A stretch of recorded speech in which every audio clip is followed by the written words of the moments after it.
children tell the emperor of the obvious. So we figured that would be a great name for that. Our show is going to take us on a little bit of a journey. Fairy godmother, Cinderella's fairy godmother, will welcome us and do a magical incantation that will begin the celebration of, well, what we call Nightastic. I mean, it seems like just a fun word, but when you think about what our experience in the park at night is, there is something enchanting and magical and ethereal to the parks at night that you don't experience during the days. It's like, you know, we're the kids who are up past our bedtime. That's kind of the feeling you get when you're there anyway. And that's what Fairy Godmother talks about, the fact that it is a special time, that there's magic, there's a sense of wonder in the air that you don't experience the same way at night as you do during the day. And she summons up this celebration of what we do. And for the first time, our day guests are going to get the experience of having perimeter fireworks happen in the context of a daily show. That's something we haven't done before.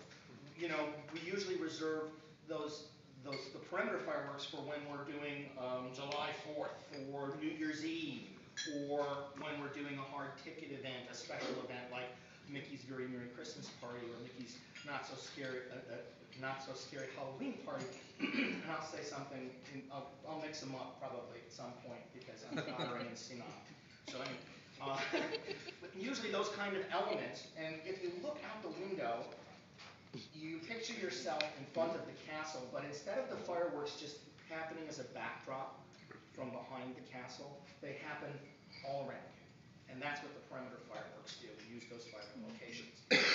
And we use them differently than we normally use perimeter fireworks in this show as well.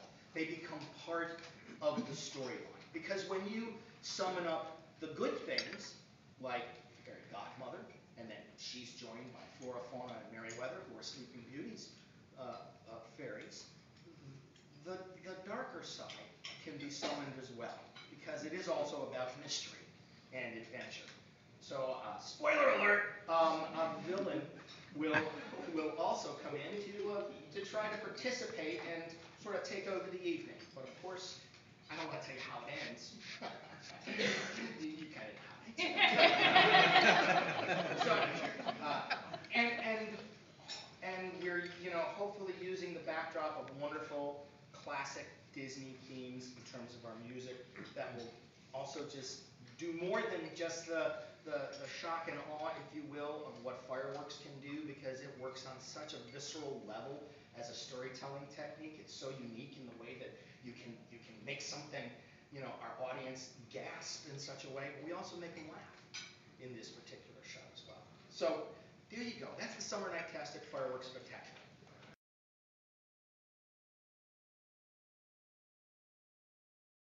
Now I will segue to something now for something completely different to steal from the old Monty Python boys.